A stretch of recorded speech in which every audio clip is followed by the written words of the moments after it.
নমস্কার বন্ধুরা, রকমারি রান্নাঘরে আরও একটা দারুণ মুচমুচে স্ন্যাক রেসিপিতে আপনাদের সবাইকে স্বাগত। আজকে আমি ঘরে থাকা সামান্য কয়েকটা উপকরণ দিয়ে একেবারে দোকানের মতন পারফেক্ট নিমকি তৈরি করব।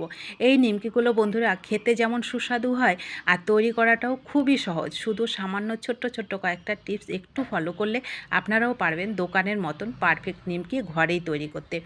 এই নিমকিগুলো বন্ধুরা খেতে যেমন সুস্বাদু হয়, আবার এগুলো আমরা তৈরি করে ঘরে সংরক্ষণ করেও কিন্তু রেখে খেতে পারি বেশ কয়েকদিন। তো এটা তৈরি করতে আমার লাগবে আটা। আমি আটা দিয়ে তৈরি করছি, আপনারা চাইলে ময়দা দিয়েও কিন্তু তৈরি করতে পারেন।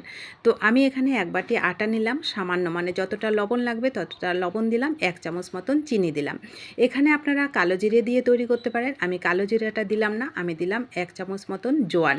জোয়ান দিলে গ্যাস অম্বলের সমস্যা কিন্তু হয় না, আবার খেতেও ভালো লাগে। 2 চামচ থেকে একটু বেশি সাদা তেল এখানে দিলাম, দিয়ে আমি ভালো করে ময়ামটা দেব। এই ময়ামটা বন্ধুরা একটু ভালো করে দেবেন। আমি সাদা তেল দিয়ে দিয়েছি, আপনারা ঘি দিয়েও কিন্তু দিতে পারেন কিংবা বাটার দিয়েও দিতে পারেন, কিন্তু ময়ামটা একটু ভালো করে দেবেন। তো ময়ামটা আমার ভালো করে হয়ে গেল। এইবার আমি এটাকে তৈরি করব হচ্ছে টমেটো বড় সাইজের একটা টমেটো আমি পিউরি তৈরি করে রেখেছিলাম, সেটার থেকে অল্প অল্প করে চামচ দিয়ে দেব, দিয়ে এই আটাটাকে মেখে নেব। কোনো রকম জল ছাড়া কিন্তু শুধু টমেটোর পিউরি দিয়ে এই আটাটাকে আমি আজকে মেখে নেব। তো দেখুন, একবারে পুরোটা দিলে কিন্তু সেক্ষেত্রে আটার পরিমাপটা একটু বেশি কম হয়ে যাবে, যার জন্য আমি অল্প অল্প করে দিলাম টমেটোটাকে, দিয়ে এটাকে সুন্দর করে আমি মেখে নিচ্ছি। কোনো রকম কিন্তু জলের ব্যবহারের দরকারই পড়বে না। তো দেখুন, আমি অল্প অল্প করে দিয়ে সুন্দর করে একদম ডোটাকে একদম নরম করে মেখে নিয়েছি। ভালো করে মাখাবেন ডোটা, তাহলে কিন্তু নিমকিগুলো অনেক সুন্দর খাস্তা হবে, আবার মুচমুচেও হবে।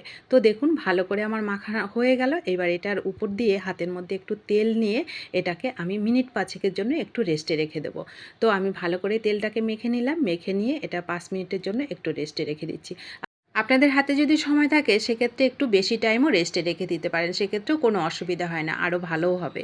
তো এইবার আমি 1 চামচের থেকে একটু বেশি সাদা তেল আর আটা দিয়ে একটা মিশ্রণ তৈরি করে নিচ্ছি। তো দেখুন, মিশ্রণটা আমার বেশি লাগবে না বলে আমি অল্পই তৈরি করেছি। আর মিশ্রণটা রেডি হয়ে গেলে আমি এই যে ডোটা রেখেছিলাম সেটাকে আরও ভালো করে একটু মেখে নিয়ে এইবার ছোট ছোট করে লেচি কেটে নিচ্ছি। তো বন্ধুরা, এটা দুভাবে করা যায়। আমি ছোট ছোট করে লেচি কেটে এই যে গোল গোল করে নিলাম, আপনারা বড় বড় করে রুটি তৈরি করে কোনো বাটি কিংবা গ্লাস দিয়েও কিন্তু ছোট করে কেটে নিতে পারেন, যেটা আপনাদের সুবিধা হবে আপনারা সেভাবেই করবেন। খুব সহজ একটা রেসিপি, কিন্তু খেতে অসম্ভব মজার লাগে বন্ধুরা। আজকে আমি কিন্তু টমেটো দিয়ে এই সুন্দর খাস্তা মুচমুচে নিমকিটা তৈরি করছি। টমেটো দিয়ে হয়তো আপনারা অনেকে খেয়েছেন, আর যদি কেউ না খেয়ে থাকেন বলবো একবার এইভাবে তৈরি করে খেয়ে দেখবেন, দেখবেন অনেক সুন্দর আর অনেকটা মজাদার কিন্তু এই টমেটোর নিমকিগুলো খেতে লাগে। তো দেখুন, আমি গোল গোল করে একটু পাতলা পাতলা করে করবেন, তাহলে বেশ সুন্দর মুচমুচে হবে। কিন্তু একটু মোটা করে যদি করেন সেক্ষেত্রে কিন্তু বেশি মুচমুচে হবে না। তো আমি গোল করে বেলে নিয়েছি পাতলা করে, একটু মিশ্রণটা যে তেল আর আটার মিশ্রণ তৈরি করেছিলাম সেটা দিলাম, দিয়ে হাতে একটু ট্যাপ করে নিয়েছি, সেটাও হবে। আবার পরেরটাকে দেখুন একটু বেলেও নিয়েছি। যেভাবে আপনাদের সুবিধা হবে সেভাবেই করবেন, কিন্তু একটু পাতলা করে করবেন অবশ্যই। তবে নিমকিগুলো অনেক সুন্দর মুচমুচে হবে, খাস্তা হবে, অনেক দিন আপনি রেখে খেতে পারবেন। তো দেখুন, আমি কয়েকটা করে নিয়েছি। এইবার আমি যে ভাজবো, এই ভাজাটা বন্ধুরা আপনারা কিন্তু গরম তেলে দেবেন না।